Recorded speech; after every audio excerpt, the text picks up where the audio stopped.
Randy Becker waited until the attorney closed Marie's file before he pushed the old wooden toolbox across the table toward Walter. "You can keep that," he said. "It's the one thing nobody's going to fight you for." The box stopped against Walter's wrist. Its brass corners were dull, the leather handle had been replaced twice, and one side still carried a streak of blue paint from a kitchen job in Culpeper. Walter had owned it longer than Randy had been alive. Zachary gave a short laugh. He seemed embarrassed by it the moment it escaped, but he didn't take it back. Tiffany looked down at the papers in front of her. Walter rested one hand on the lid. Across the table, Randy gathered the documents that transferred the house on Cattail Run Road to him, Tiffany, and Zachary. The Becker family trust had promised them that house since their father died. Walter had always known it. He'd known it when he married Marie, known it when he replaced the roof, and known it every month he sent money toward taxes and repairs. Knowing a thing was coming didn't make it smaller when it arrived. Lauren Price, the estate attorney, sat at the head of the table. She was 39, careful in her speech, and plainly uncomfortable with what had just happened. She had finished explaining that Marie's remaining savings would also be divided equally among her 3 children. Walter would keep his personal clothes, his truck, his tools, and whatever household items the siblings agreed were his. That last part had sounded harmless until Randy leaned forward. "We need a date for clearing the house." Tiffany finally looked up. "Today?" We all heard what Lauren said. "The trust takes over." "It already owns the house," Lauren said. "You 3 are the beneficiaries. That doesn't require Mr. Ferguson to leave this afternoon." No one said this afternoon. Randy glanced at Walter. 3 weeks should be enough. Walter looked at him. Randy's face had changed over the years, but not in any way Walter could blame on age. At 41, he still had the broad forehead and deep-set eyes of the boy Walter first met. What had changed was the way he held his mouth when he expected resistance. 21 days, Randy said. "That's reasonable?" Walter didn't answer immediately. He could hear the office heater ticking beneath the window. Outside, someone pushed a metal cart along the hallway. One wheel squealed every few feet. Marie had been dead 12 days. 12 days earlier, Walter had been sitting beside her hospital bed, rubbing lotion into her dry hands because she hated the way the hospital soap left her skin. She'd opened her eyes once and said, "Don't forget the kitchen tap." He'd thought the medicine had confused her. The tap at home had dripped for weeks. Walter had bought a washer for it and left the little paper packet beside the sink. Marie had always noticed unfinished jobs, even at the end. Now her eldest son wanted him out of that kitchen in 21 days. Lauren removed her glasses. "Mr. Ferguson, you aren't required to agree to an informal deadline today." "The house belongs to us," Randy said. "I'm aware of who the beneficiaries are. I'm just trying to keep this clean." Walter ran his thumb along a dent in the toolbox lid. He had made that dent dropping the box from a scaffold during a church roof repair. The box had landed on a pile of sand and survived. The chisel inside hadn't. "How long do you need?" Tiffany asked him. She sounded kind, which hurt more than Randy's tone. Kindness was easy when it changed nothing. Walter looked at each of them. He'd taught Randy how to patch drywall after the young man put a chair leg through the dining room wall. He'd helped Tiffany build shelves for her first apartment. He'd driven through freezing rain when Zachary's car broke down outside Charlottesville. None of them met his eyes for long. 21 days will do," Walter said. Randy nodded as if they'd settled the price of a used mower. Walter picked up the toolbox and stood. At 67, he knew better than to lift it by the worn handle. He put one arm beneath it and held it against his chest. The box was heavier than it looked. It carried 2 block planes, 4 chisels, a small level, marking gauges, screwdrivers, a mallet, a brace, and several things he kept, because his hands still remembered where to find them. Randy held the office door open. "Anything attached to the house stays," he said. "Built-ins, appliances, fixtures. I don't want confusion later." Walter paused beside him. "The cabinets are attached," Walter said. "You don't have to worry." Randy missed the point, or chose to. "Good." Walter walked out carrying the one thing nobody wanted. He had entered that family in the summer of 2005, 4 years after David Becker died in a car accident. Marie had already learned how to raise 3 children, while people watched for mistakes. Randy was 20, Tiffany was 17, and Zachary was 14. Their grandfather Eugene had established the trust soon after David's death, naming only the 3 Becker children as beneficiaries. Eugene's reasoning had never been hidden. The house came through Beckers, he told Marie. It stays with Beckers. By then, Marie wasn't seeing Walter yet. She had still been trying to understand the bills David left behind, and the quiet that settled over the house after condolences stopped arriving. When she and Walter became close, Eugene invited him to lunch at a diner outside Orange. He ordered coffee and never touched it. "I hear you're serious about my son's widow." Walter looked at the older man across a chipped laminate table. "Marie and I are serious about each other. The house isn't hers to give you. I haven't asked her for it. You'll live there, if she wants me there. You'll repair it, I suppose. It needs repairing." Eugene studied him.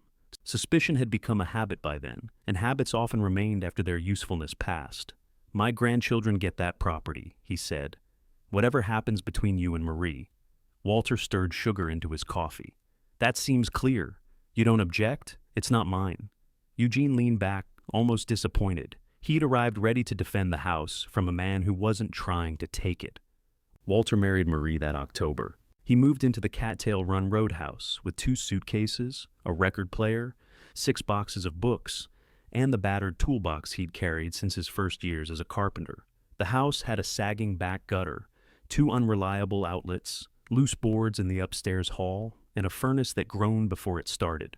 Walter noticed every problem during his first week. Marie noticed him noticing. "You're allowed to sit down," she told him one evening. "I am sitting. You're staring at the ceiling. There's a stain above the window. There's been a stain above that window since 1998.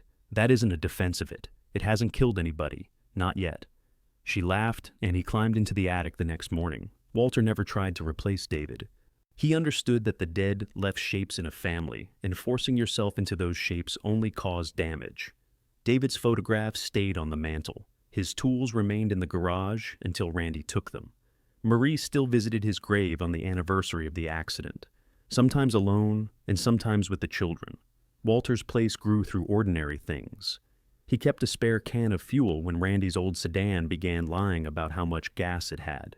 He learned that Tiffany became quiet when she was worried and talkative when she was angry. He showed Zachary how to square a door after the young man tried to hang one, using only a tape measure and confidence. When the children left home, they kept coming back with things that needed attention: a table with a split leg, a screen door that wouldn't close, a set of dining chairs bought cheaply from someone moving away. Walter fixed them without invoices or reminders. Marie watched all of it. Sometimes she would stand beside his workbench holding 2 cups of coffee, one for him and one she forgot to drink. "You know they love you," she once said. Walter was fitting a tenon and didn't look up. "I know they need furniture repaired. That isn't the same thing." "No?" She waited. Walter tested the joint, found it tight, and took it apart again for glue. "They had a father," he said. "I'm not asking them to rename what I am." Marie set his coffee near the vise. "What are you?" "Your husband." "And to them?" Walter glanced toward the open garage door. Zachary's car sat in the drive with its trunk raised. Randy was inside arguing with someone on the phone. Tiffany had brought groceries and was rearranging Marie's refrigerator because she believed no one else knew where vegetables belonged. "I'm the man in the garage, apparently." Marie smiled. "That's not a bad place to be." For years it wasn't. The Cattail Run Roadhouse became the measure of Walter's adult life. He replaced the roof in sections because paying for it all at once would have emptied their savings. He rewired the kitchen after finding cloth-covered cable behind the plaster. He sanded the oak floors on his knees, moving from room to room while Marie slept at Sandra Guerrero's house to escape the dust. He knew the trust owned the house. He also knew who woke when the pipes froze and who crawled beneath the floor with a heat gun. Ownership and belonging had lived beside each other without much trouble while Marie was there. Then she became ill. Her diagnosis came in 2023. The doctor used a calm voice and kept one hand on a folder as he explained what treatment might do and what it probably couldn't. Walter listened. Marie asked practical questions about nausea, driving, and whether she could still tend her tomatoes. On the way home, she said, "We're not telling everyone today." "Who's everyone?" "The children." Walter kept his eyes on the road. "They'll want to know. They'll know when I can say it without hearing myself fall apart." So, he waited with her. That was one of the last decisions about her illness they made entirely together. After Randy learned, he began visiting more often, but his visits had a purpose. He checked statements, asked about insurance, and wanted to know whether the trust papers were current. He said he was helping. Tiffany came with soup, soft socks, and books Marie rarely had the strength to read. She would wash dishes long after the kitchen was clean. Zachary called from Richmond and promised to come the following weekend. Sometimes he did. Walter managed appointments, medicine, laundry, and the small indignities Marie wouldn't let anyone else see. When she could no longer climb the stairs, he moved their bed into the front room. When she complained that the borrowed hospital table looked ugly, he covered its brown laminate top with a fitted maple board. Marie ran her fingers over the edge. You rounded it. You catch your sleeve on sharp corners. You always notice things. So do you. She looked at him then, a long, steady look. Walter thought she was frightened. He put his hand over hers and stayed there until her breathing eased. During those years, Marie became private about certain papers. She had always handled some money of her own, especially after her mother died in 2009 and left her an inheritance. Walter knew the amount had been $85,000. He also knew Marie kept it separate from the Becker Trust. She had told him once, "It's the only money in this family that doesn't come with Eugene's fingerprints on it." Walter didn't ask what she did with it. They shared household expenses, but they weren't people who opened each other's mail. Marie sometimes met Sandra for lunch and returned with a bank envelope tucked into her handbag. Once, in late 2023, Walter found her sitting at the dining table with papers spread around her and an appointment card bearing Lauren Price's name. "Something wrong?" he asked. Marie placed one sheet over another. "No. You look tired." "I am tired." He came closer, but she rested her hand on the papers. "I need one thing that's mine to handle," she said. Walter stopped. Her illness had taken privacy first. Nurses asked about her bowels. Doctors discussed her body in rooms full of people. Randy questioned every expense over $50, even when it came from Marie's own checking account.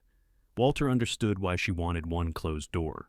"All right," he said. "Do you want tea?" "Yes." He made tea. She put the papers away before he returned. Now, 12 days after Marie's death, Walter sat in his truck outside Lauren's office with the toolbox beside him and wondered whether he should have asked more questions. The box occupied the passenger seat at an angle. One wooden foot had worn lower than the others, so it rocked whenever the wind moved the truck. Walter put his hand on the lid to still it. He could return to Cattail Run Road, but for the first time in 21 years, the thought of opening that front door made him hesitate. Randy had already changed the way the place felt, not with a lock or a deed, with a deadline, 21 days. Walter started the engine and drove home. The road passed bare fields and low fences silvered by winter. February had been wet, and shallow water stood between rows of corn stubble. Walter drove below the speed limit because the toolbox shifted on every curve. At the house, Randy's black sport utility vehicle was parked near the garage. Walter carried the toolbox inside through the kitchen door. Randy stood at the counter, taking pictures with his phone. He had opened drawers, cupboards, and the cabinet where Marie kept warranties and appliance manuals.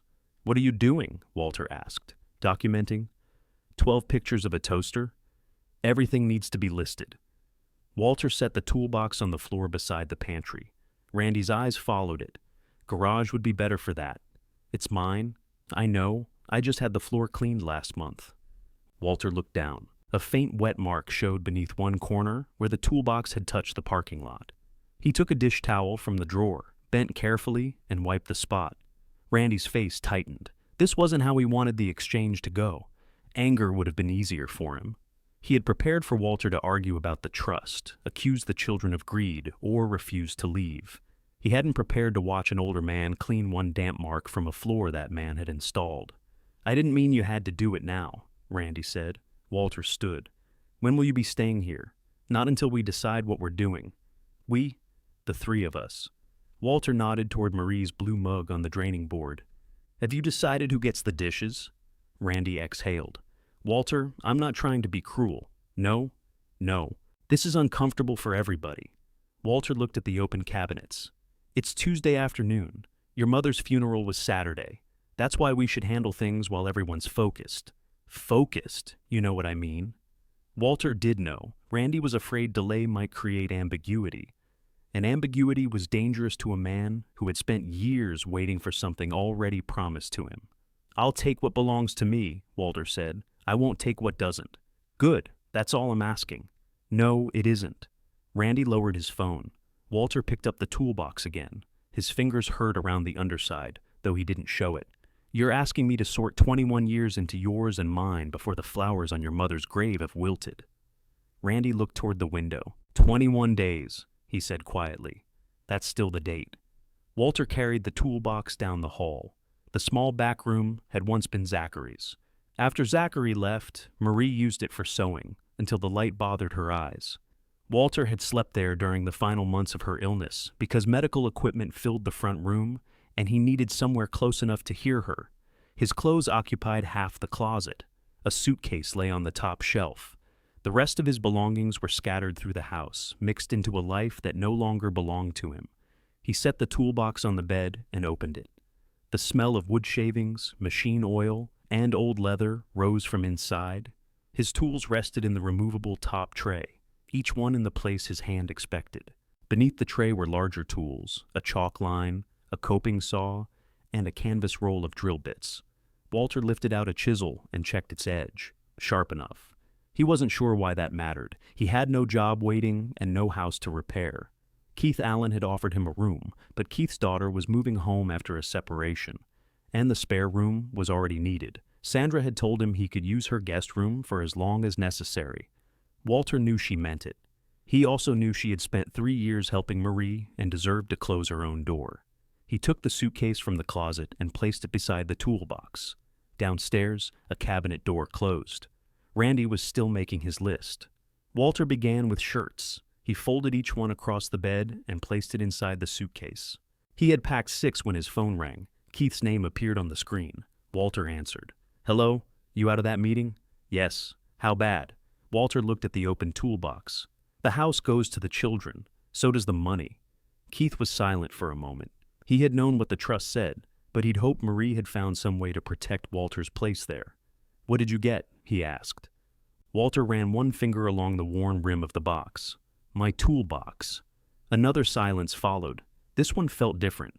"Your wooden box?" Keith asked. "The same one." "With the lift-out tray?" Walter looked down at it. "Yes." Keith let out a breath so slowly Walter barely heard it. "Don't throw anything away," he said. "I wasn't planning to. I mean anything in that box. Don't clean it. Don't take it apart. Just keep it with you." Walter straightened. "What do you know?" "I know Marie asked me to keep my mouth shut until you had the box in your hands." Walter stared at the tray. It sat where it had always sat, loaded with familiar tools, plain and solid, and apparently no more important than it had been that morning. "What did she do, Keith? I can't explain it over the phone. You've had 3 years to prepare an explanation. I've had longer than that." Walter gripped the phone. In the kitchen, Randy called, "I'm leaving now." The back door opened and shut. A moment later, the sport utility vehicle started outside. Walter waited until it pulled away. "How much longer?" he asked. "Since 2014, Keith said. "Marie made me promise. She said you had to find the first part yourself." Walter sat on the edge of the bed. The toolbox remained open in front of him. He had reached into it thousands of times. He had carried it through rain, left it beneath workbenches, and once used it as a seat while eating lunch on a bare concrete floor. Marie had dusted around it, complained about its weight, and helped him replace the leather handle. He thought he knew every joint in it. Keith spoke again. "Take out the top tray, Walt." Walter set the phone on the bed and switched it to speaker. He removed the block planes first, then the chisels and gauges. He lined them along the blanket in the order they came out. The empty tray was lighter than it should have been. Walter held it with both hands. Along the lower edge, beneath years of scratches and darkened varnish, ran a narrow seam he had never noticed before. It was too straight to be a crack. Walter turned the tray toward the window. Near one corner sat a tiny wooden pin, fitted so neatly that it looked like part of the grain. His thumb stopped over it. "Keith," he said, "what did my wife hide in my toolbox?" Keith didn't answer right away. "Press the pin," he said. Walter kept his thumb where it was. "That isn't an answer." "No. It's what Marie wanted you to do." "You helped her alter this?" "I helped her find somebody who could." Walter looked at the tools lined across the blanket. Keith had worked beside him for 32 years. They'd framed houses together, shared contracts, covered each other's mistakes, and argued over measurements neither would admit he'd taken wrong. Keith had never lied well. Even now, Walter heard the strain in his voice. Who did the work? A cabinet maker near Bedford. When? 2016. Walter closed his eyes briefly. The tray had been altered 10 years earlier and returned to his toolbox without his noticing. How did she get it out of the house? You left the box in my trailer while you were helping me replace that transmission. Marie picked it up after you went home. She told me you had it. She told me to tell you that. Walter opened his eyes. The tiny wooden pin weighted beneath his thumb. Marie had planned this. Keith had obeyed her, and whatever lay inside had been near Walter's hands for a decade. Did you ever open it? Walter asked. No. You know what's in there? I know what was supposed to go in. That's another careful answer. It's the only answer I can give without breaking the promise. Marie's dead. I know that, Walt. Keith's voice changed on the last words. He had sat through the funeral 3 rows behind Walter. He'd carried folding chairs into Sandra's dining room afterward and stayed late to stack plates. His own grief hadn't had much room in those days. Walter pressed the pin. Nothing happened. He pressed harder. The pin sank with a faint click, and one narrow end of the tray lifted less than the thickness of a coin. Walter didn't move. Keith said, "Did it release?" "Yes. You'll need something thin." "I know how to open a fitted panel." "That's true." Walter took a putty knife from the lower part of the toolbox. The blade had dried filler along one edge. He cleaned it on a rag, worked it gently into the seam, and raised the panel. The false bottom came free without a scrape. Beneath it lay a long cream envelope wrapped in a clear plastic sleeve. Time had darkened the envelope along its folded corners, but the writing across the front remained clear. For Walter. Only after he has the box. He knew Marie's handwriting. The capital W leaned backward. She had written his name that way on grocery lists, birthday cards, and labels for food in the freezer. Walter set the false panel aside. The envelope filled most of the hidden space. Beside it lay a small brass key with a green paper tag tied around the bow. The tag carried no address, only 2 words. Front door. Walter touched the plastic sleeve but didn't lift it. "Are you still there?" Keith asked. "Yes." "Is there an envelope?" Walter looked toward the open bedroom door. The house was quiet now. Randy could return at any time, and Walter suddenly didn't want him to see anything on that bed. "There's an envelope and a key. Put them somewhere safe. I'm going to read it." "Of course." Walter removed the sleeve. The envelope inside had been sealed, then opened and resealed with a narrow strip of clear tape. He turned it over. "Did you open this?" "No." "The seal's been cut." "Marie changed something in it. That was after she got sick." Walter picked up his phone. "What did she change?" "I don't know. She brought the box to my place in late 2023. She was there maybe 20 minutes. I stayed outside because she asked me to. She carried this box after her treatment started. I carried it in. She dealt with the envelope." Walter's jaw tightened. Marie had been weak by then. Some days she needed both hands to lift the kettle. Yet she'd arranged a trip to Keith's place and opened a compartment Walter didn't know existed. "Why didn't you tell me?" "Because she asked me not to." "That was enough?" Keith took his time before answering. "At first, yes. Later, no." Later, she explained why. "And you agreed with her." "I agreed it was hers to decide." Walter set the envelope on the bed. He wanted to be angry with Keith because Keith was alive and available. Anger at Marie had nowhere useful to land. He slipped one finger beneath the tape. The envelope held 3 folded sheets. The first was a handwritten note on ordinary lined paper. The second was a copy of a deed. The third showed a map of several roads near Smith Mountain Lake, with one route marked in blue ink. Walter read the note first. "Walt, if this is in your hands, then the children let you keep the toolbox, just as I believed they would. I'm sorry that being right about that also means I was right to worry. The property named in the attached deed is for you. Trust Keith. Take the key and go see it before you decide what to do. Don't call Randy, Tiffany, or Zachary yet. They don't know about it, and they never have. There's more at the cottage. You'll know where I put it after you see the fireplace. I wanted to tell you myself. I also wanted to make sure this stayed beyond the reach of the trust and anyone who mistook your patience for permission. Love always." Marie. Walter read it twice. On the third reading, he stopped after the first sentence. If this is in your hands, then the children let you keep the toolbox. Marie had expected the scene in Lauren's office. She had expected Randy's dismissal, Zachary's uneasy laugh, and Tiffany's silence, even if she couldn't have known their exact words. She'd hidden something of value inside the one object her children would see as worthless. That knowledge sat badly in him. Not because Marie had been wrong about them, but because she had been so sure. Keith said, "Walt." Walter unfolded the deed. The top line identified the owner as Whitfield Cove Holdings, a Virginia limited liability company. Below that was a description of a parcel on Cove Road in Moneta. Walter read the legal boundaries twice without understanding the shape of the land. The words included a lakeward line, an access easement, and a reference to an older survey. A later page had been attached to the copy. It identified Walter Ferguson as sole successor to the company's ownership upon Marie Ferguson's death. He searched for a sale price. There wasn't one. "What is Whitfield Cove Holdings?" he asked. "Marie's company." Marie didn't have a company. She did. Walter looked again at the deed. "Since when?" "Since 2014. What kind of property is this? You should see it before I describe it. I'm tired of people deciding what I should know." Keith went quiet. Walter stood and carried the papers to the window. The house across the road had laundry moving on a line, despite the cold. A pickup passed, tires hissing over damp pavement. Everything outside continued at its ordinary pace. "What did $85,000 buy in Moneta 12 years ago?" Walter asked. "Not what you'd call much." "That isn't what I asked." "It bought a small cottage that needed work." "All of the inheritance?" "Not all at once." "You helped her renovate it?" "Yes, for 12 years, off and on." "And you never mentioned it?" "No." Walter folded the map along its old creases. "Did Sandra know?" "Some of it." "Lauren?" "I don't know what Marie told Lauren. Who else?"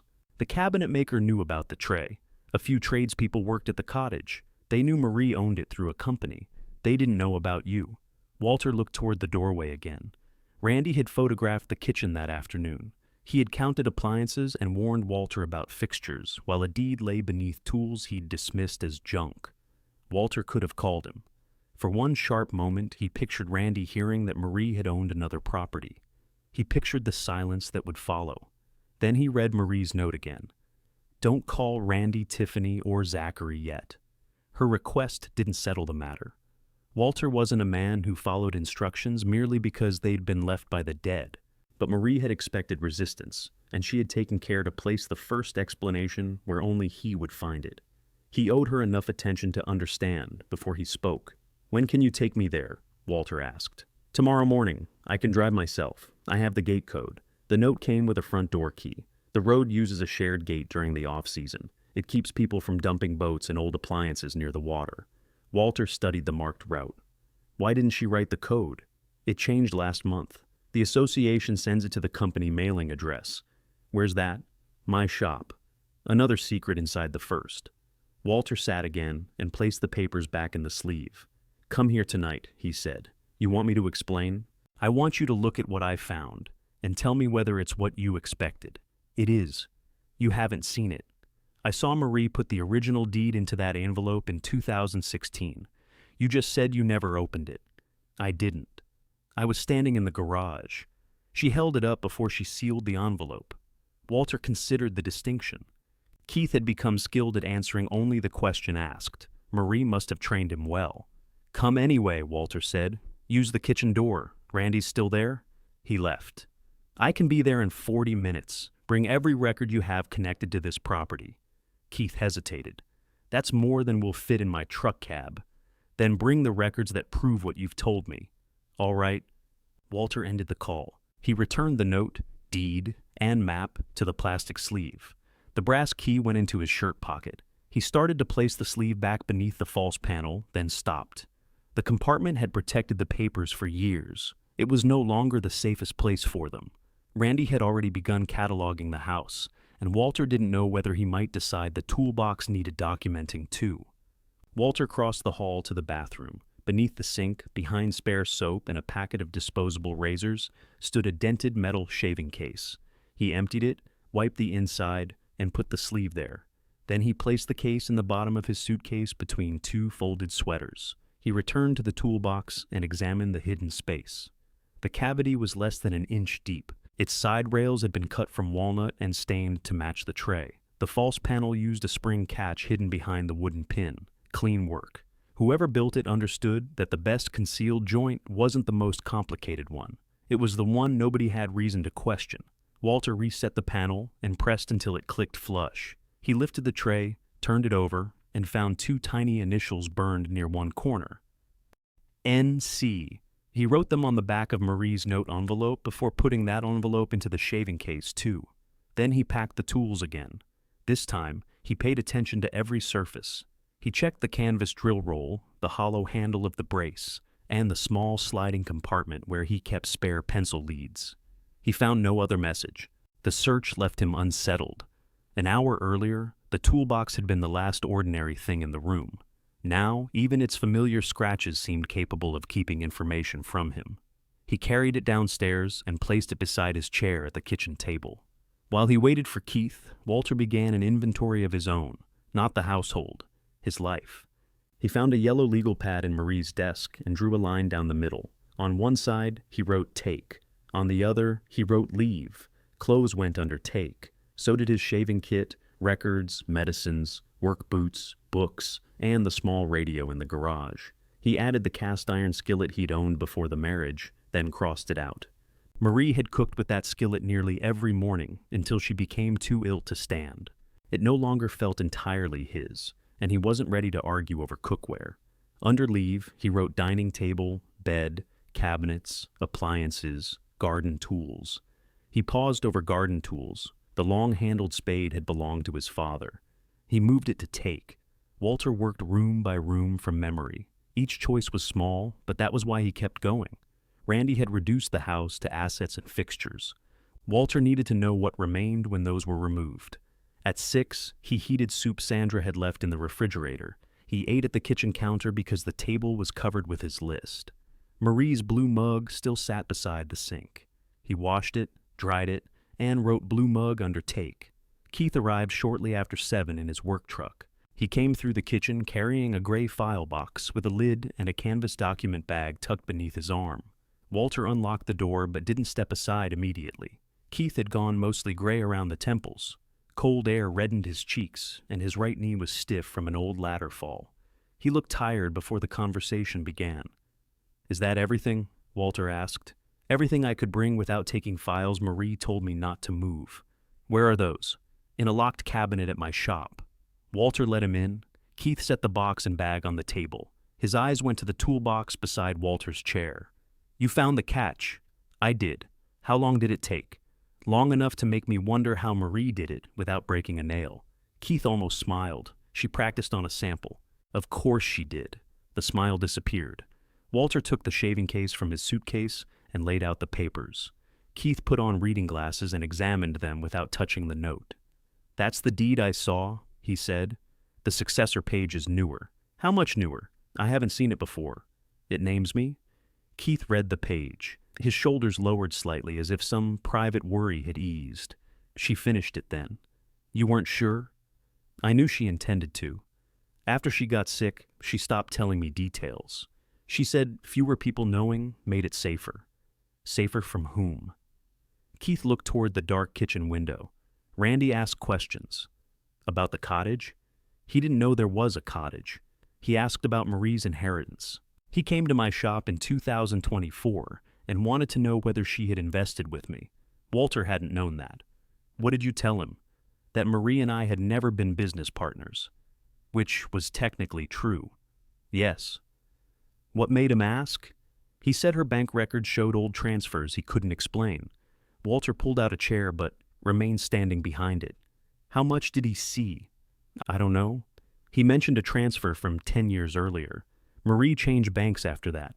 Randy had been searching before Marie died, not for the cottage because he hadn't known it existed, but for money he believed should return to the family." Keith opened the gray file box. Inside were folders arranged by year. The first tab read 2014. He removed a purchase receipt for weather-damaged lumber, then a contractor invoice bearing the Cove Road address. Marie's maiden name appeared on both. Walter compared the address with the deed. They matched. It wasn't complete proof of ownership. Walter understood that. A copied deed and old invoices could be challenged, mistaken, or outdated. But the address existed. The company existed. Marie had spent money there while telling no one at home. Something had been happening beyond Walter's sight for 12 years. He put the invoice beside the map. "We leave at 8, he said. Keith nodded. "I'll pick you up." "No, you'll ride with me." "Why?" "Because I'm not arriving at a place that's supposed to be mine as somebody else's passenger." Keith accepted that. After he left, Walter locked the kitchen door and carried the toolbox upstairs. He placed the deed and Marie's note inside his suitcase again, then set the suitcase between the bed and wall where it couldn't be seen from the hallway. The blue mug went into a cardboard box with his books. Before turning off the light, Walter opened Marie's note once more. He didn't search it for comfort. He read each line as an instruction from someone who had known more than he did. At the bottom, beneath her name, he noticed a faint indentation in the paper. He held it sideways to the lamp. Marie had written another sentence on a sheet placed above that one. Only the pressure marks remained. Walter found a carpenter's pencil in the toolbox and shaded lightly across the paper. Letters emerged in gray, broken but readable.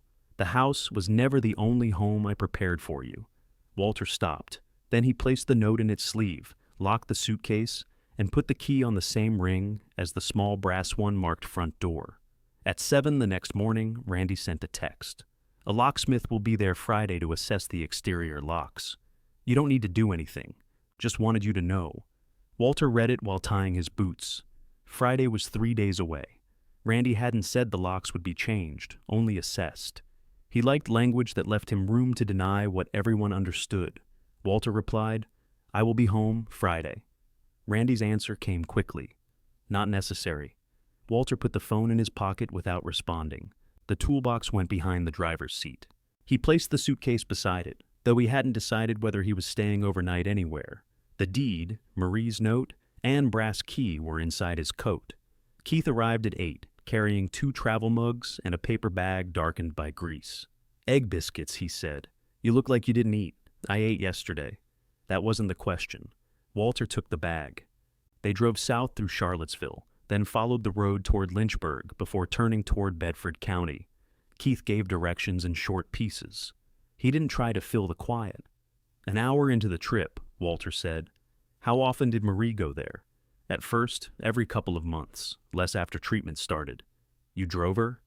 "Sometimes. Sandra did too." Walter kept both hands on the wheel. Sandra knew where it was, yes. How much did she know? "You should ask her. I'm asking you." Keith watched a line of bare trees pass outside his window. "She knew Marie was protecting a place for you." "I don't think she knew all the legal details. Everyone seems to know one room of the house. That was how Marie wanted it. It made it easier to keep me outside." Keith turned toward him. "She wasn't keeping you outside." Walter didn't answer. The road narrowed near Moneta. Winter had left gravel along the edges, and muddy water ran through shallow ditches. Signs advertised boat storage, dock repair, and seasonal rentals. The lake appeared between houses in brief silver sections. Walter had worked near Smith Mountain Lake many times. He'd built decks for people who visited twice a year and repaired kitchens larger than the Cattail Run Roadhouse. He knew what waterfront property cost. Even a neglected cottage could be worth more for its land than its walls. That made the copied deed harder to trust. Keith directed him onto Cove Road. Half a mile down, they reached a metal gate between 2 stone posts. Walter stopped at the keypad. Keith entered 4 digits. A red light blinked. "Wrong code," Walter said. "It's the one they sent last month. Try again." Keith did. The gate remained shut. Walter got out. Cold wind moved off the water, carrying the smell of wet leaves and gasoline from somewhere farther down the road. He inspected the gate track and found a branch lodged beneath one wheel. The code isn't the problem. He pulled work gloves from his coat and crouched. The branch had wedged under the wheel after bending one section of the lower guide. Keith retrieved a pry bar from the truck. "Hold the gate steady," Walter said. "You think the motor's live?" It tried to move. Keith braced both hands against the frame. Walter worked the branch loose, then bent the guide enough to clear the wheel. "Get out of the way." Keith stepped back and entered the code once more. The gate opened with a low grind. Walter looked at the damage guide. That needs replacing. The association usually handles it. Usually means nobody has yet. He returned the pry bar to the truck. Keith gave him a sideways look. You've been here 4 minutes. It's still broken. They passed several houses screened by trees. Some were large and new, with covered boat slips and wide glass fronts. Others were older cabins set close to the road. No one appeared outside. The marked route ended at a gravel drive descending toward the lake. A cedar sign beside it read, Whitfield Cove. Walter slowed. You put that up? He asked. Marie painted the letters. I hung it.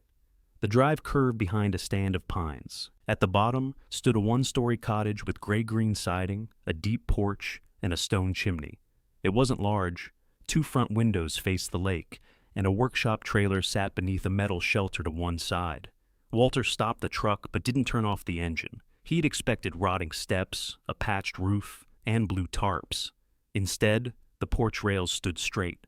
The gutters were clear. A stack of split firewood rested under the eaves, covered with canvas. Someone had left a red metal chair beside the front door. The place looked cared for. Keith waited. You said it needed work, Walter said. It did. This is finished. Mostly. By whom? You're looking at half the crew. Walter turned off the engine. The cottage stood perhaps 40 yards from the water. A narrow dock extended from the shore. Its boards had gone pale with weather, but the pilings looked sound. Across the cove, sunlight touched a row of empty slips. Walter took the brass key from his pocket. Before he reached the porch, he noticed a dark patch of ground near the foundation. Water had collected below an exterior spigot. The soil around it was soft. He crouched and touched the pipe. I shut the water off in December, Keith said. This line's been leaking. It shouldn't have pressure. Walter followed the pipe toward a small utility enclosure at the back. Inside, the main valve stood half open. Who was here last? Sandra came in January to check the heat. Would she turn on the water? No. Walter closed the valve completely. The meter wheel stopped moving. This didn't open itself. Keith came closer. Maintenance might have checked the line. Without closing it? I'll call the association. Walter looked at the mud beneath the spigot. It wasn't fresh enough to tell when the leak began. No windows were broken. The doors showed no damage. Still, the open valve meant the cottage wasn't beyond other people's reach. That mattered now. At the front door, the brass key turned easily. The air inside was cold but clean. A small living room opened toward a kitchen, with white cabinets and a square oak table. 2 covered chairs faced the stone fireplace. Through the windows beyond them, the lake lay flat and gray.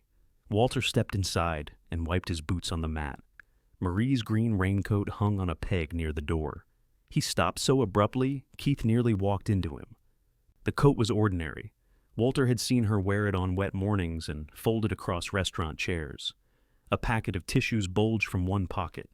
Her gardening gloves were tucked into the other. She left it here, Keith said.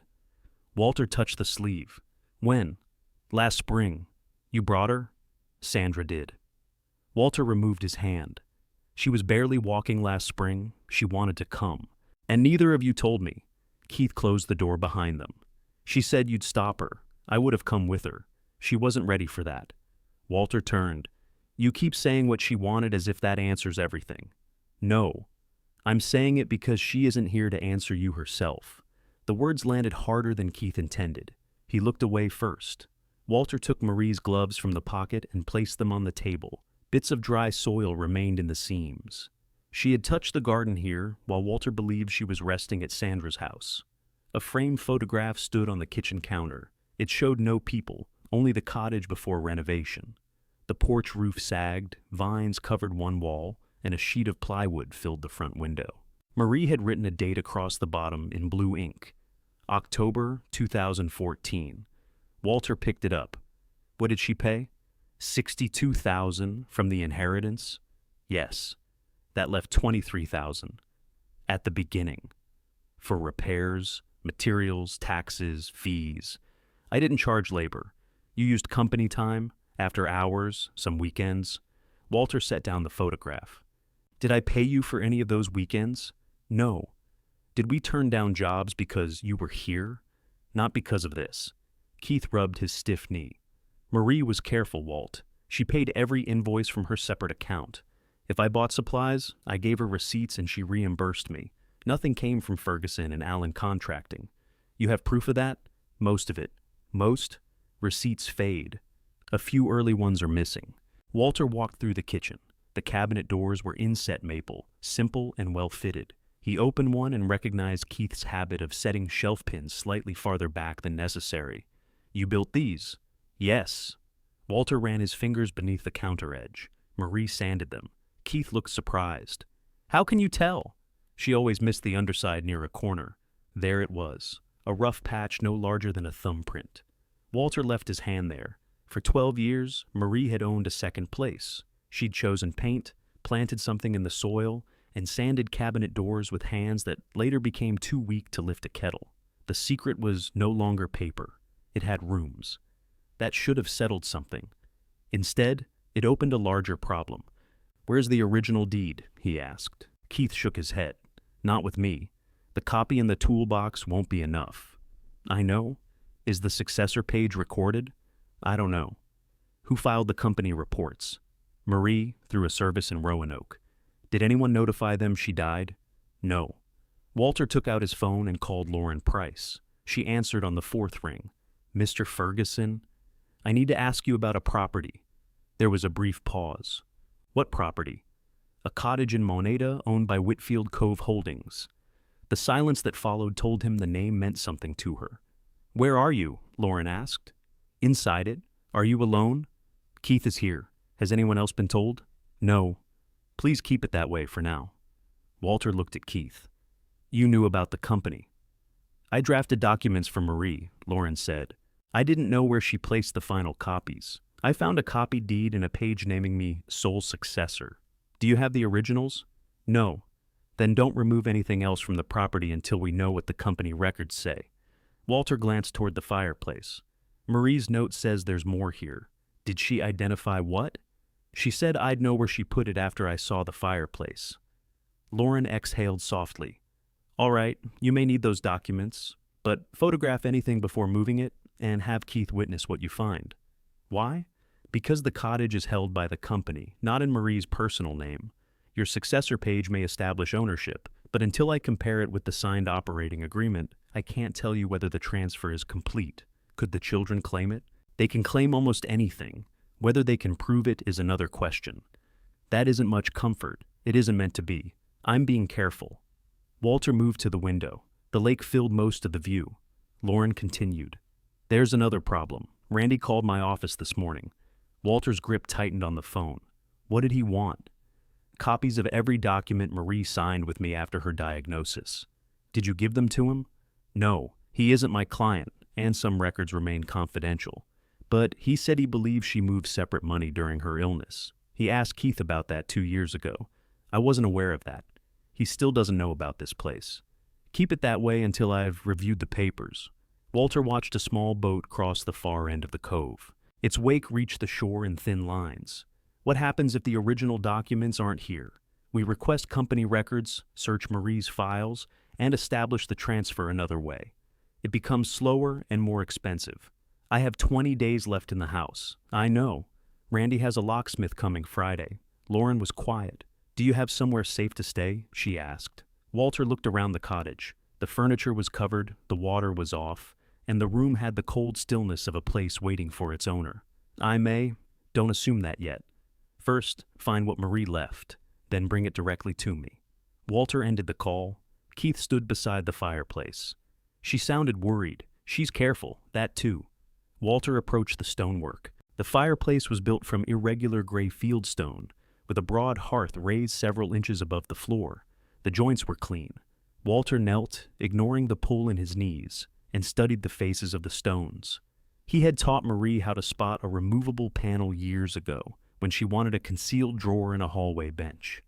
She'd been impatient with measurements, but good at remembering how pressure catches worked. He ran his hand along the left side of the hearth. One stone near the corner held less dust than the others. Walter pressed it. Nothing moved. He tried the stone beside it, then examined the mortar. A thin shadow ran around 3 edges.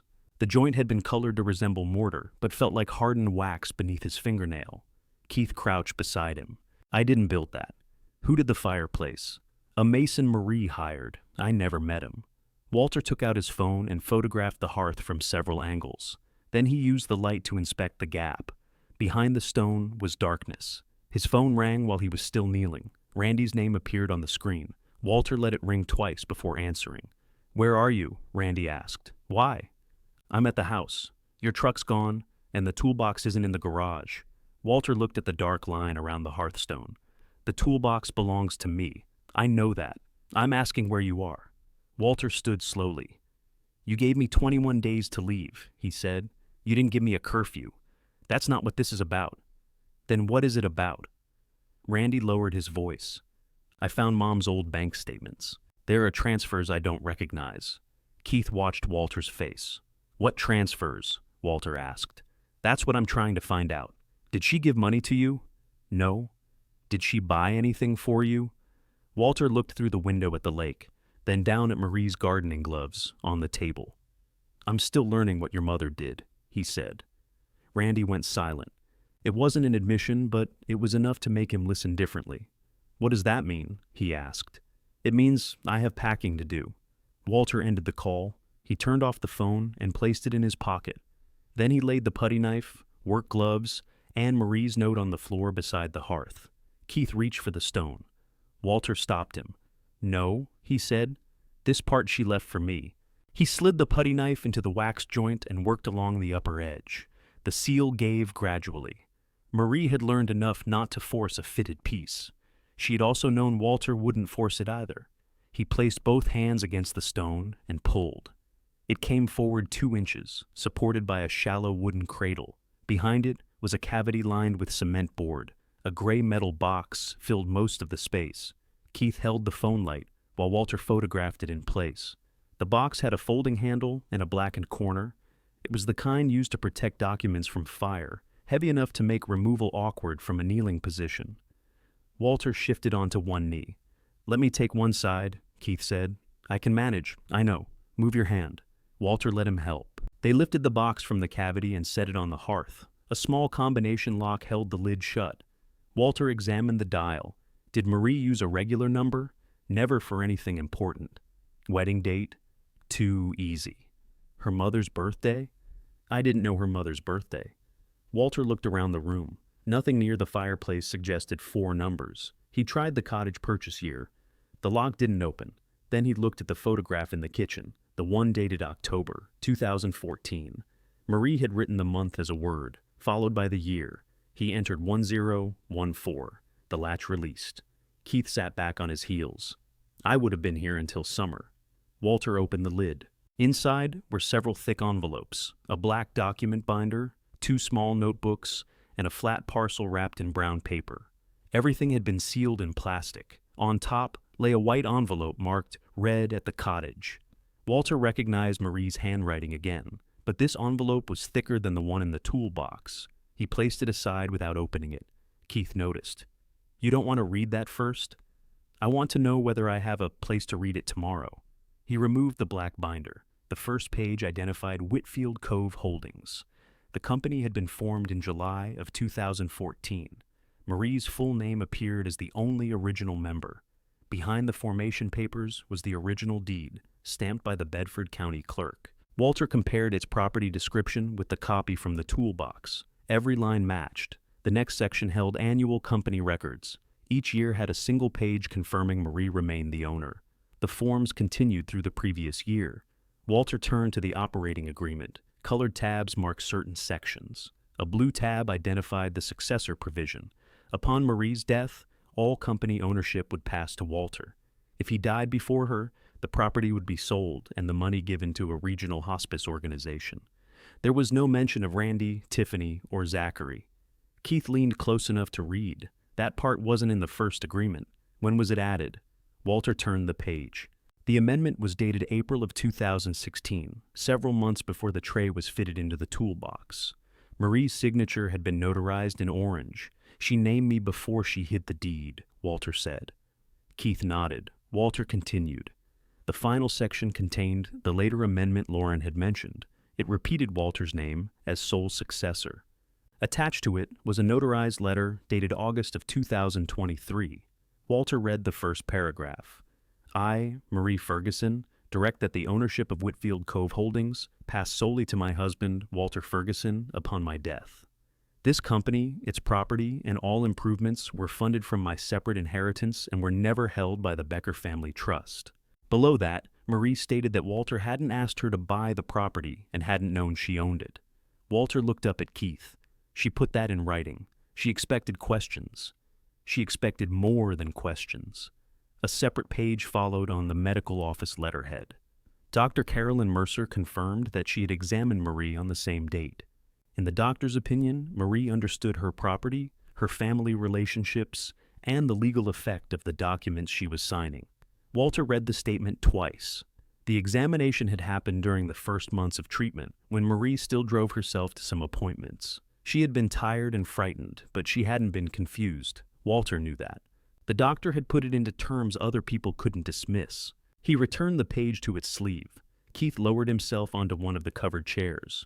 She didn't tell me about that. She didn't tell me either. She did it properly. That remains to be seen. Walter heard his own caution. It had kept him safe on ladders and prevented expensive mistakes. A soundboard could still split. A clear paper could still be challenged. Yet his position had changed. That morning, he'd held a copied deed inside a house he might have to leave. Now he sat beside original records in a cottage whose owner had named him twice. Once years before her illness, and again after a doctor confirmed she knew exactly what she was doing.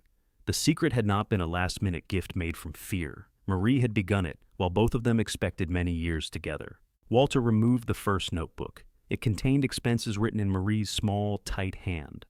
Purchase deposit, closing costs, roof materials, electrical work, county taxes, dock repair.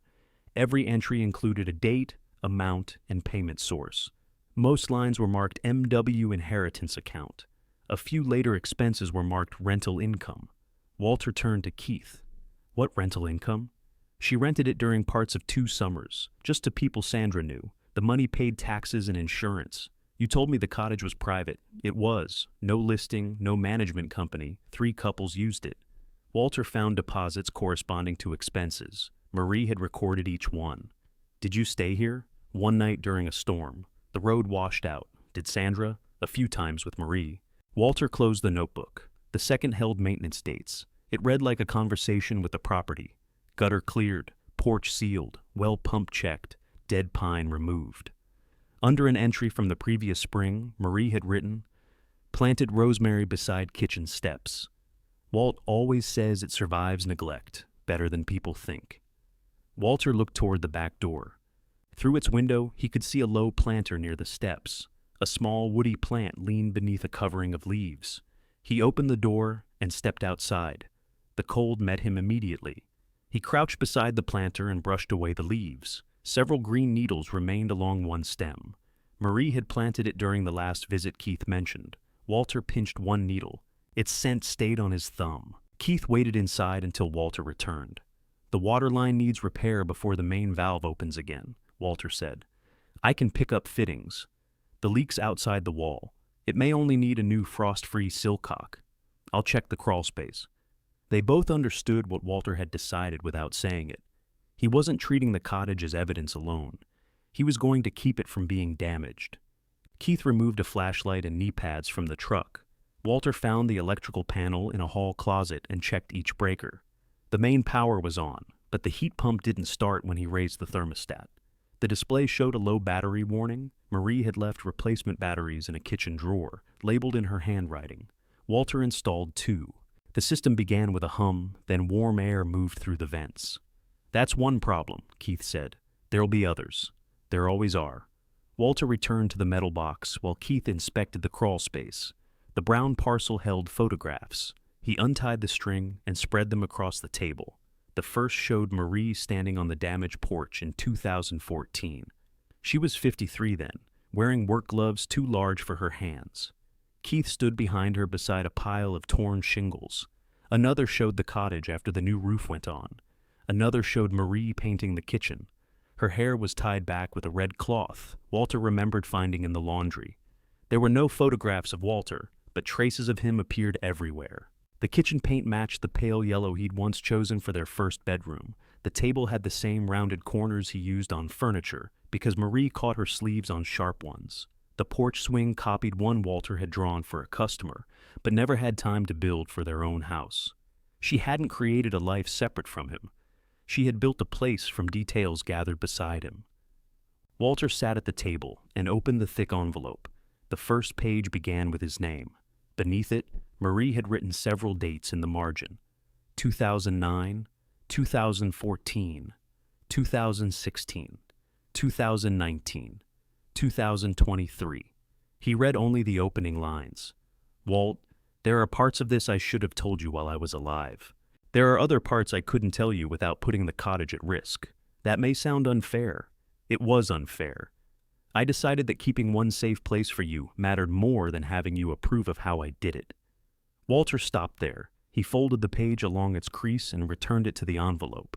He wasn't ready to receive Marie's entire explanation, while Keith was beneath the floor and Randy might call again.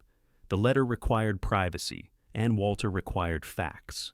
Keith emerged through the rear access with dirt on his jacket. "The silcock cracked behind the flange," he said. "No damage inside.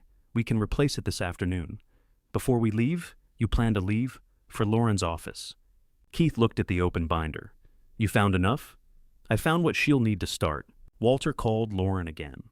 She asked him to photograph the medical statement, the 2 amendments, and the deed stamp. He sent the images while she remained on the line. She reviewed them in silence. "These appear consistent with the documents I prepared," she said. "Appear? I need the originals in front of me. We'll bring them, not all of them. Bring the black binder and both notebooks. Leave Marie's personal letters secured at the cottage." Walter glanced at the metal box. The water valve was left partly open. "Someone's been here. Any sign of forced entry?" "No." "Change the front lock today. Keep the old hardware and record the date." "Can I do that if the company transfer isn't confirmed?" "You're the named successor, and you're protecting the property." "Yes." Walter looked at the front door. Marie had given him a key, but someone else might have one. "Randy is bringing a locksmith to Cattail Run Road on Friday," he said. "That's a separate property. I know. I may need somewhere to sleep after Friday. I'll examine these records as quickly as I can." "What do I tell the children?" "Nothing about the cottage yet. Randy already suspects money moved. Money did move, but years before Marie's diagnosis. That difference matters." Walter looked at the expense notebook. Lauren continued. "The records may establish that the property never belonged to Marie's estate. If so, it wouldn't pass under the will, and it wouldn't belong to the Becker Trust. Then, what does it belong to? The company. If the succession documents are valid, you own the company." Walter rested one hand on the table. The cottage wasn't something he needed the children to surrender. It wasn't a forgotten asset to be divided after another argument. It had been separated from the trust before Marie installed the false tray, before her illness, and before Randy began searching her statements. "Meet me at 4, Lauren said. "Use the rear entrance to my office. I don't want the binder sitting in the waiting room if Randy returns." Walter agreed. He and Keith drove to a hardware store. Walter bought a new deadbolt, a silcock, pipe tape, and 2 shut-off caps. He used his own debit card and kept the receipt. Back at the cottage, Keith repaired the water line while Walter replaced the deadbolt. The old lock came out cleanly. Walter dated a paper bag, placed the old hardware inside, and photographed the new lock before closing the door. Then he opened the main valve. They checked every tap, toilet connection, and exposed pipe. The kitchen faucet coughed out air before the water ran clear. Nothing leaked. Walter washed the smell of rosemary from his thumb, then regretted it. At 3, they packed the binder and notebooks into the canvas bag. Walter returned the photographs and Marie's letter to the fireproof box. Before replacing it, he examined the empty cavity with his flashlight. Words had been written on the cement board behind it, not hidden from you, held for you. The handwriting was Marie's. Walter put the box back, reset the stone, and smoothed the loosened wax along the joint. He took the cottage's original key off his ring and placed it inside the paper bag with the old deadbolt. The new key remained in his pocket. As he and Keith walked to the truck, a sedan slowed at the end of the drive. It didn't turn in. The driver looked toward the cottage, then continued up Cove Road. Keith watched it disappear. "Association member?" Walter asked. "Could be. Could be isn't a name." "I'll ask." Walter placed the document bag behind his seat and locked the truck. His phone had been off for almost 4 hours. When he turned it on, 5 messages arrived. 2 were from Randy, 1 was from Tiffany, 2 were from Sandra. Walter opened Sandra's first. Please call me before you speak to the children. Marie left something with me in 2019. After what Randy asked me this morning, I think it's time you saw it. Walter called Sandra from the truck. She answered in a whisper. Are you alone? Keith's beside me. That's all right. What did Randy ask you? He wanted to know whether Marie ever talked about her inheritance. He asked if she'd given me money to hold. What did you say? That she hadn't. Did you tell him about the letter? No. Walter watched Keith secure the document bag behind the seat. What's in it? He asked. I don't know. She sealed it before she gave it to me. Why did you wait? Because she told me to wait until someone challenged what she'd done. Walter looked toward the cottage. That's already happening. Then come tomorrow morning. Bring Lauren if she can come. Sandra's voice weakened. She and Marie had shared 30 years of birthdays, long lunches, illnesses, and small complaints neither told anyone else. Keeping the letter had been one final duty. Sandra had hoped she'd never need to perform it. Did Marie tell you what Randy might do? Walter asked. She said he'd called her inheritance Becker family money. Walter thought of the old transfers Randy had found. Those were her exact words? Yes. All right. Don't open the letter. Don't tell anyone you have it. I haven't. He ended the call and read Tiffany's message. Can we talk before Friday? I didn't like how today went. Walter didn't answer yet. Randy's first message asked when he would return. The second said all 3 children would be at the house that evening to review Marie's bank statements and personal belongings. Walter showed Keith. You going back there? Keith asked. After Lauren, you don't owe them an explanation. They're meeting in the house where my clothes are still hanging. Keith looked down the drive. Take the binder with you when you leave Lauren's office? No. If she accepts it, it stays with her. At 4, Lauren let them in through the rear door. Her office occupied the first floor of an old brick building near the courthouse. The back room held a copier, 2 metal cabinets, and a table crowded with file folders. She locked the door after them. Walter placed the binder and notebooks on the table. Lauren put on cotton gloves before handling the notarized pages. You don't need gloves for paper this new, Keith said. I need Randy unable to claim we were careless. She compared Marie's signatures with documents already in her file. She checked the notary seal, called up the company's registration on her computer, and confirmed that Whitfield Cove Holdings remained active. No debt lines appear against the property, she said. Does that mean it's paid off? Walter asked. It means no lender has recorded a claim against it. We'll confirm through the closing records. She examined the successor amendments next. These are originals. The signatures match my copies. Then the cottage is his? Keith asked. Lauren kept reading. The documents say the company passes to him. I want the entire chain before I state anything stronger. What's missing? Walter asked. Proof that the purchase and improvements came only from Marie's inheritance. Her notebooks help, but bank records would be better. Randy has old statements. He has some old statements. Marie gave me the inheritance account records through 2024. Walter looked at her. You had them yesterday? I had copies in a sealed client file. I couldn't discuss them before you brought me evidence that you were Marie's named successor. Marie made that rule? Yes. Walter glanced at Keith. Again, each person had held one piece. Lauren placed the medical statement beside the notarized amendment. The timing matters, she said. Marie first named you in 2016. That was 7 years before her diagnosis. She repeated the decision in 2023, with a doctor confirming her capacity. Anyone challenging this has to explain both decisions, not just the later one. Randy hasn't seen any of it, Walter said. He has no right to my client file unless a court orders disclosure, but if he files a challenge, we'll answer it. Can he stop me from staying there? He could request an emergency order. I don't see grounds for one, but requests cause delay. Walter thought of the open water valve and the sedan near the drive. Who knows the company's address is the Cottage? Anyone who searches county land records. Randy hasn't, not yet. Lauren signed a receipt for the binder and notebooks. She placed them in a metal cabinet, turned the key, then handed Walter a copy of the receipt. I'll meet you at Sandra's at 10 tomorrow, she said. Tonight, say nothing about the cottage. Walter folded the receipt into his wallet. When he returned to Cattail Run Road, all 3 children were in the dining room. Randy had arranged bank statements in rows across the table. Tiffany sat near the window with her arms crossed. Zachary stood at the sideboard eating crackers from a sleeve. They looked like themselves in a way that brought Walter no comfort. They had gathered around that table many times, usually because Marie called them. Now Randy occupied her chair. "Where were you?" Randy asked. "Out." "For 9 hours?" Walter removed his coat. "You counted."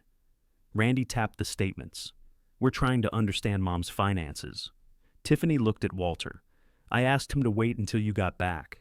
"Why?" Randy said. "These accounts are part of the estate." "Not all of them," Walter said. Randy's hand stopped. "What does that mean?" "Your mother had separate money. We know about the inheritance.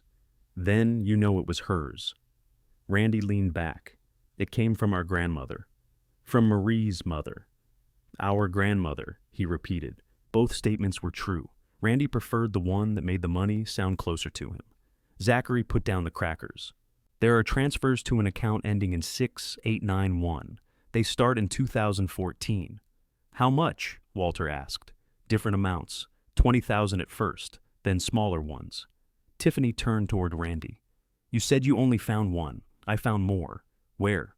"In the desk upstairs." Walter had kept Marie's privacy while she lived. Randy had needed less than 2 weeks after her death to empty her drawers. "What do you think she did?" Walter asked. Randy gave a tired laugh. "That's what I'm asking you? You've asked Keith. You've asked Sandra. Now you're asking me. Because all 3 of you were closer to her finances than her own children. I wasn't. I find that hard to believe. It remains true." Randy pushed one statement across the table. Several transfers had been circled in red. $85,000 came into that account after Grandma died. By the time Mom got sick, most of it was gone. It was Marie's to spend. On what? Whatever she chose. That's convenient. Walter pulled out the chair opposite him, but didn't sit. Tiffany said, "Randy, stop talking like he stole it." "I didn't say stole. You keep choosing words next to it." Randy gathered the statements into a stack. His anger wasn't sudden. Walter could see now that it had been organized and rehearsed, just like the household inventory.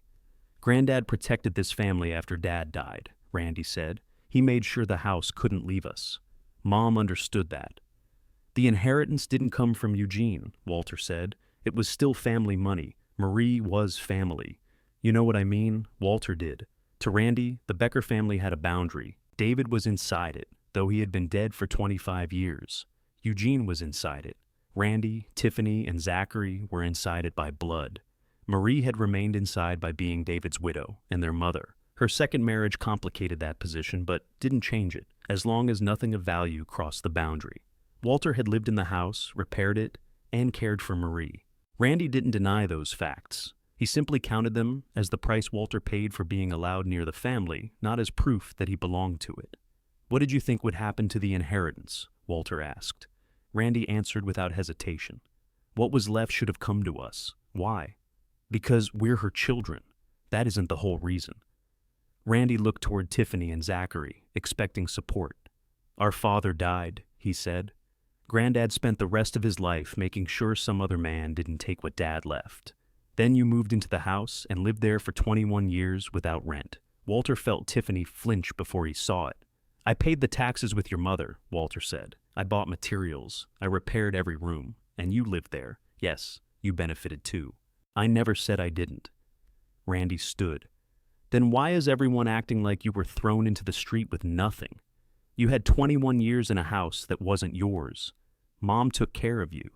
You took care of her. That was the marriage." The room went still. There it was. No hidden debt, no desperate emergency, and no misunderstanding left to correct. Randy believed the arrangement had been completed fairly. Walter had received shelter and a wife. Marie's children were now entitled to recover everything with a dollar value. Even Walter's care had been entered into Randy's private account and marked paid. Tiffany pushed back her chair. "You gave him 3 weeks," she said. He agreed. "Because Mom wasn't cold in the ground yet and you put a deadline in front of him." Randy looked at Walter. "Do you want more time?" The offer came too late and in the wrong voice. "No," Walter said. Tiffany stared at him. "Walter?" "I said 21 days. I'll honor it." Randy nodded once. Fine, but you'll stay out of my belongings. I'm looking for Mom's records. You photographed my file cabinet in the garage. It's in the house. The cabinet is mine. So are the contracts inside it. Randy's expression hardened. Anything related to improvements on trust property may matter. Then ask Lauren for what you're entitled to. Lauren is protecting you. She's protecting her client's papers. Mom was her client. Yes. Randy understood the distinction. He didn't like it. Zachary spoke from the sideboard. What if the transfers weren't to a person? Everyone turned toward him. He held up one statement. There's a routing number. It might be a business account. Randy took the page. Can you trace it? He asked. Not from this. But if she bought something, there'd be a county record somewhere. Walter kept his face still. Zachary wasn't accusing him. He was trying to solve the unexplained transfer and lower the temperature in the room. He had no idea what his suggestion might uncover. Randy folded the statement and put it into his pocket. Send me anything you find, he said. Walter lifted the toolbox from beside the stairs and carried it toward the back room. Behind him, Tiffany said, Why did you laugh at the attorney's office? Zachary didn't answer. Walter closed the bedroom door. He placed the toolbox on the bed and began returning the remaining tools to their proper slots. In the dining room, Randy kept talking about records. For the first time, Walter understood that Randy's search wouldn't end when he found the missing money. Finding where it went would only give him a name for the thing he already believed belonged to him. Walter locked the bedroom door before he slept. At 6 the next morning, he woke to the sound of a drawer opening downstairs. He dressed, carried the shaving case and suitcase to his truck, then returned for the toolbox. Randy stood in the dining room with Marie's bank statements inside a canvas folder. You're starting early, Walter said. I couldn't sleep. Neither could she when you went through her papers while she was ill. Randy looked up. I was helping her. Walter put on his coat. Did Zachary find anything? Not yet. Walter left before Randy could ask where he was going.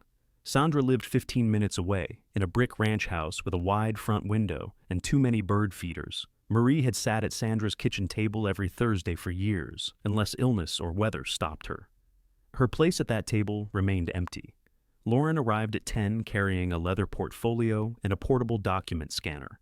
Sandra had set out coffee, but no one drank much of it. The sealed envelope lay inside a plastic food container. It was cream-colored, with Walter's name on the front and a message beneath it. For Walter, if the cottage or my judgment is challenged. Lauren photographed both sides before touching it. When did Marie give this to you? She asked. August of 2019. Did she sign anything in front of you? The letter inside. I watched her put it in the envelope and seal it. Has it remained in your possession? The whole time. I kept it in a locked metal cash box. Did anyone else have a key? No. Lauren recorded Sandra's answers on a legal pad. Then she passed the envelope to Walter. It belongs to you. Walter broke the seal. The letter was 4 pages, handwritten and dated. Marie began with the cottage purchase, then explained why Sandra was holding a separate copy of her intentions. Randy believes the Becker Trust should decide what happens to everything I own. He has never said it quite that plainly, but I've heard it in every question about my mother's inheritance.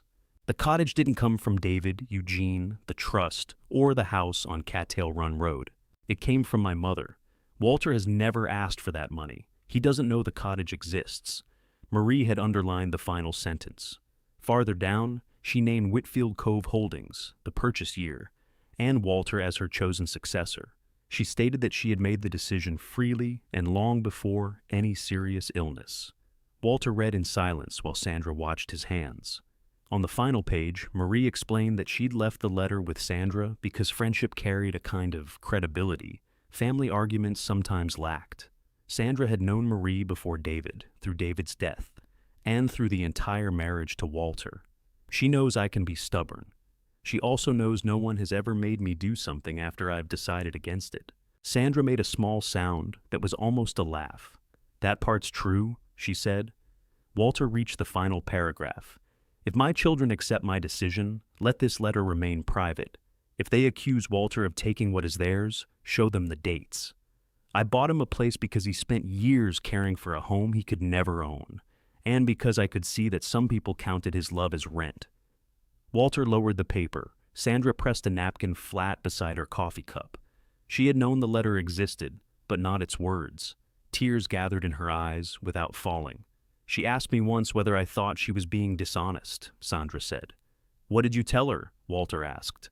I told her a surprise isn't always a lie. Then I told her 12 years was a very long surprise. Walter folded the pages carefully. Did she answer? She said it had to survive her. Lauren scanned the letter and the envelope. She asked Sandra to sign a statement confirming when she received it and how she stored it.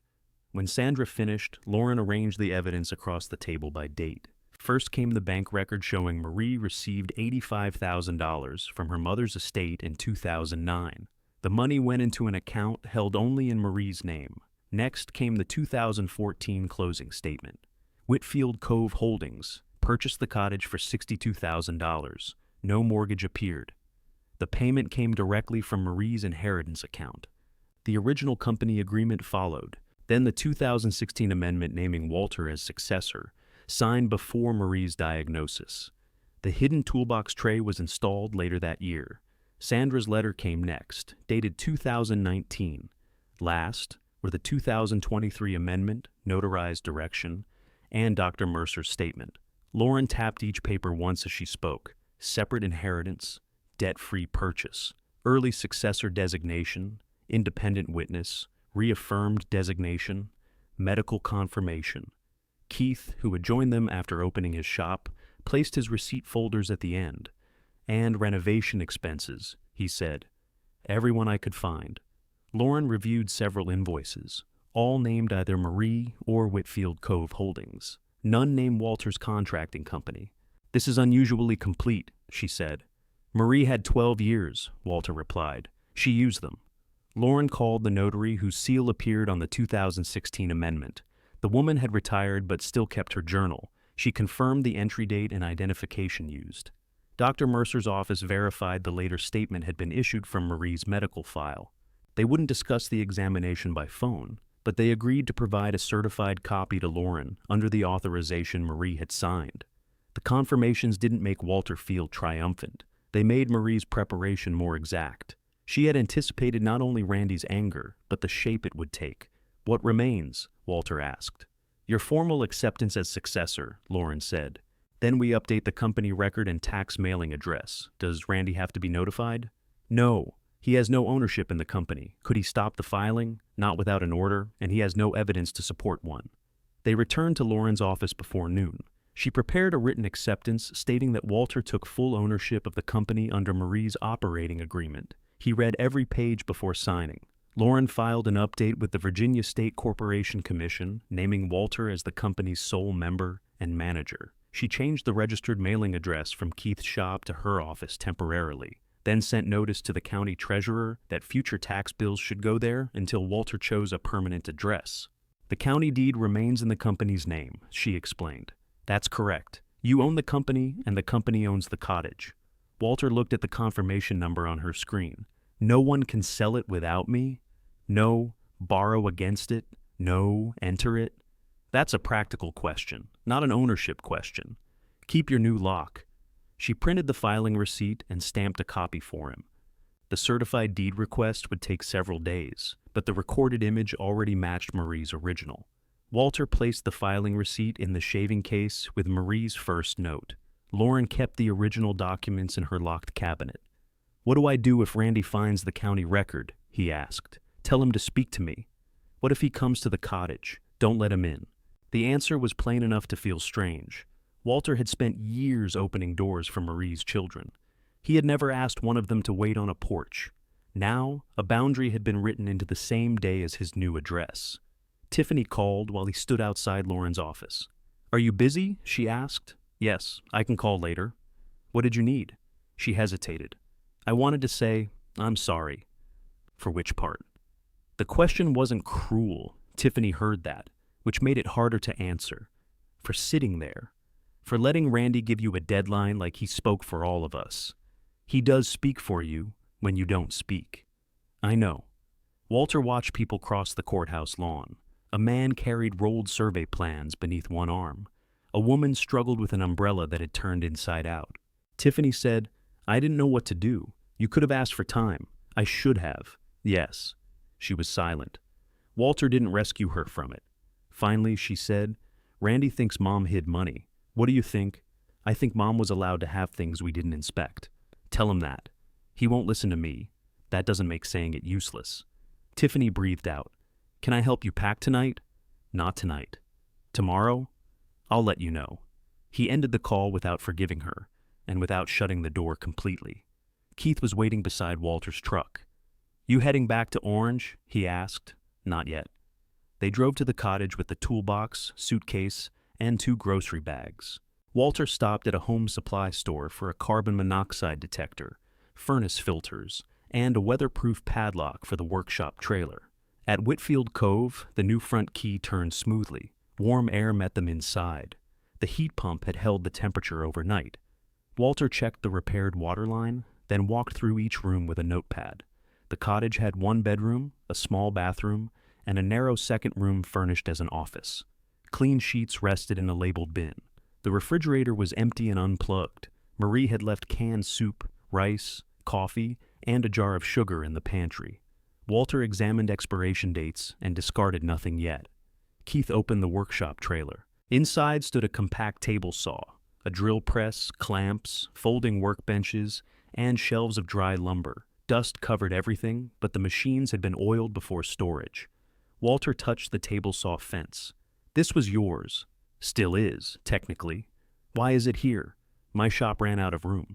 You have an empty storage bay. Keith shrugged. Marie said you might want tools nearby. Walter looked toward the cottage. She planned a workshop too. She planned space for one. What happens with it is your decision. They secured the trailer and returned inside. Walter placed the toolbox beside the stone fireplace. He unpacked only what he needed for one night.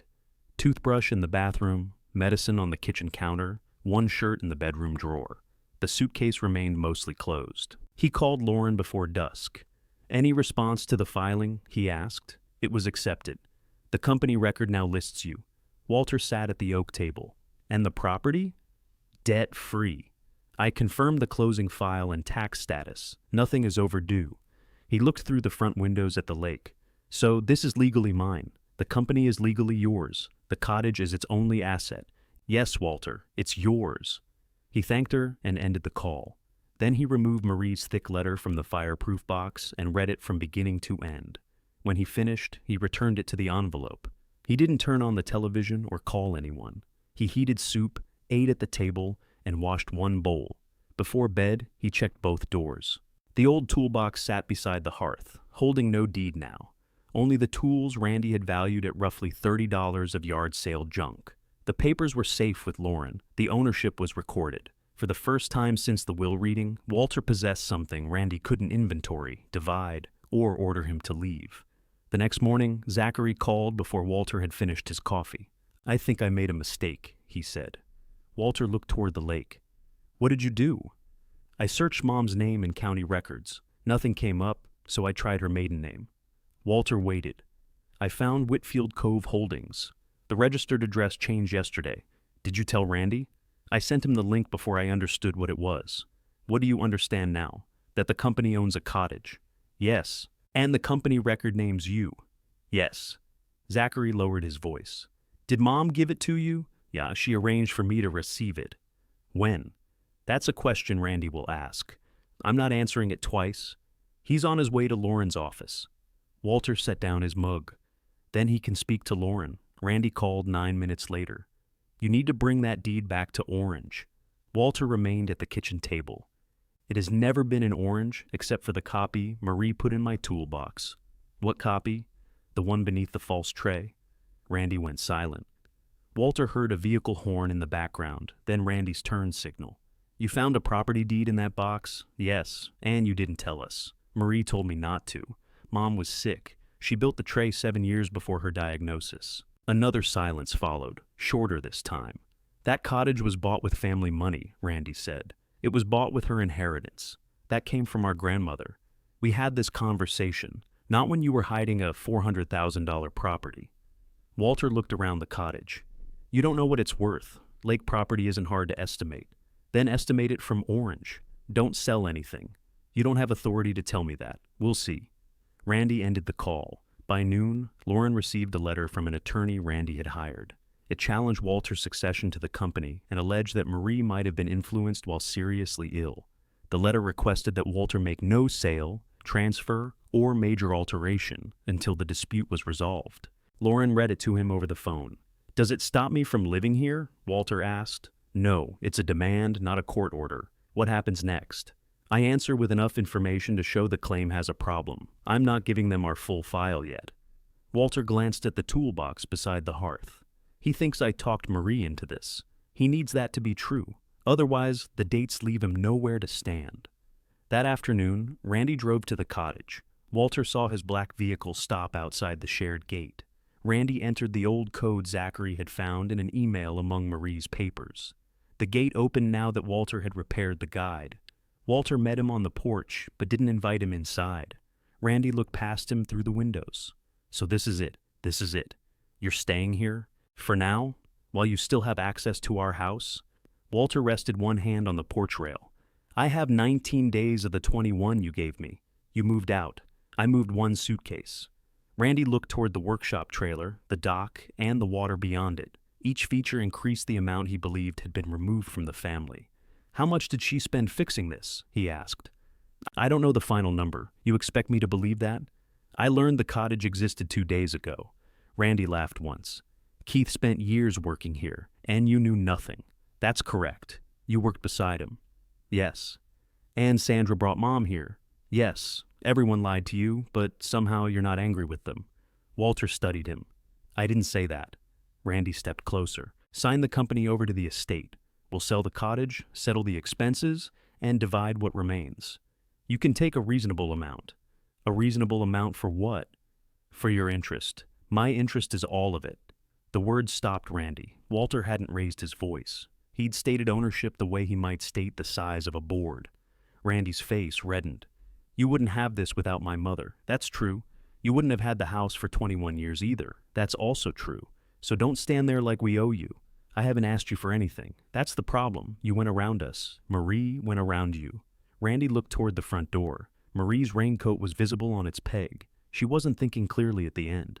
"You should be careful with that sentence. I watched her decline. So did I. I'm her son. And I was her husband." Randy held Walter's eyes, then stepped off the porch. "My attorney will file," he said. "That's your choice. You'll have to prove every dollar. I expect to." Randy left without seeing the fireplace. 3 days later, Lauren received notice that his formal challenge had been filed. It asked the court to suspend Walter's authority over the company until Marie's capacity and the source of the purchase funds could be reviewed. The request for immediate suspension wasn't granted. Instead, both sides were told to exchange records and attempt an early resolution. Randy demanded an independent valuation. Walter agreed. He needed one anyway. The cottage required insurance in his name, and Lauren advised him to understand its current value before deciding whether to keep it. Walter had no intention of selling, but intention wasn't the same as information. Jared Thornton inspected the property the following Monday. He was 44 and had worked around Smith Mountain Lake long enough to recognize the difference between cosmetic improvements and careful restoration. He measured the rooms, photographed the dock, checked comparable sales, and asked direct questions about the roof, well, septic system, and workshop shelter. "Who did the interior work?" he asked. "Keith did most of it," Walter said. "Marie helped." Jared ran a hand along a cabinet door. "Somebody cared about the fit." "Yes." Jared scheduled a valuation meeting for that Friday in the public conference room at his brokerage office. Lauren asked Sandra and Keith to attend because their records and knowledge might be needed. Tiffany and Zachary were invited as family observers. Randy confirmed that he and his attorney would come. Walter understood why Randy wanted people there. A private accusation could be corrected quietly. A public one created pressure before evidence caught up. The conference room had glass walls facing the brokerage lobby. 2 staff members worked at desks outside, and clients moved through on their way to property appointments. Jared sat at the end of a long table with his report. Walter took the chair beside Lauren. Keith and Sandra sat behind them. Tiffany chose a seat near Walter, though not directly beside him. Zachary remained near the door. Randy arrived last with his attorney and a thick folder under one arm. Jared began with the property description. He explained that the cottage was small compared with newer lake houses, but its waterfront access, sound renovation, debt-free status, and maintain dock added substantial value. My current market appraisal is $410,000, he said. Tiffany looked down. Zachary whispered, I had no idea. Randy didn't react at first. Then he opened his folder. This valuation assumes clean ownership, he said. Jared folded his hands. My report identifies the owner of record as Whitfield Cove Holdings, and that company was taken over the day after we discovered it. Lauren spoke calmly. The succession occurred upon Marie's death. The filing updated the public record, according to documents no one in the family saw. Walter said nothing. Randy turned toward the glass wall. People outside could hear him now. He knew it, and his voice grew firmer. My mother was dying. She depended on Walter for transportation, medicine, meals, everything. During that time, he ended up controlling a property worth more than $400,000. Tiffany said, Randy, don't. He continued. He claims he knew nothing. His business partner renovated it. His wife hid the deed in his toolbox. Her best friend kept letters for him. Now his attorney says this was all arranged perfectly, and we're supposed to believe he was the only innocent person in the room. Walter watched him empty years of suspicion onto the table. Randy faced Jared, then the people beyond the glass. Walter Ferguson exploited a dying woman, he said. He let her children inherit the old house while he quietly took the property with real value. Keith shifted behind Walter. Sandra whispered Marie's name. Lauren placed one hand on the closed black binder. Walter didn't answer. Randy had chosen the room, the witnesses, and the accusation. Walter let the last words settle before he looked at Lauren and gave one small nod. Lauren opened the binder. Then we'll begin with what Walter knew, she said. Nothing. Randy's attorney raised a hand. That's a conclusion. No. It's supported by Marie's own statements, Keith Allen's records, Sandra Guerrero's sealed letter, and the dates. She placed the original deed on the table. Jared looked from the deed to the battered box beside Walter's chair. Walter had brought it because Lauren asked him to show the compartment. He lifted out the tool tray and pressed the wooden pin. The false bottom rose. Zachary leaned forward. That was in there the whole time? Since 2016, Walter said. Lauren laid out the bank record showing Marie's inheritance of $85,000 in 2009. Beside it, she placed the closing statement for the cottage. The company purchased this property in 2014 for $62,000. The payment came from Marie's separate inheritance account. No Becker Trust money was used. No marital account was used. No loan was taken. Randy's attorney examined both documents. Lauren added the first company amendment. Marie named Walter as sole successor in 2016. That was 7 years before her diagnosis. The attorney read the notarized signature and checked the copy of the notary's journal entry. Lauren placed Sandra's sealed envelope beside it. In 2019, Marie gave this to Sandra, who kept it unopened until the ownership was challenged. Sandra read the passage Lauren had marked. Walter has never asked for that money. He doesn't know the cottage exists. Her voice shook, but the words remained clear. Keith opened his receipt folders. These cover the roof, wiring, plumbing, cabinets, dock, and most of the other work. Marie paid from her inheritance account or from the cottage's small rental income. Walter's company paid none of it. Randy looked at Walter. You expect us to believe Keith hid this from you for 12 years? Keith answered before Walter could. Yes. Marie asked me to. You can be angry with me for doing it. That doesn't prove Walter didn't know. No single page proves everything, Lauren said. That's why Marie left a chain. She placed the 2023 notarized letter on top. It repeated Marie's intention and stated that Walter had neither requested nor known about the property. Then Lauren presented Dr. Mercer's signed statement. The doctor examined Marie the same day. Marie understood her assets, her family relationships, and the legal effect of naming Walter. The medical office has certified this record. Randy's attorney read the statement slowly. His expression changed before Randy's did. There's more, Lauren said. The company remains separate. The cottage is debt-free.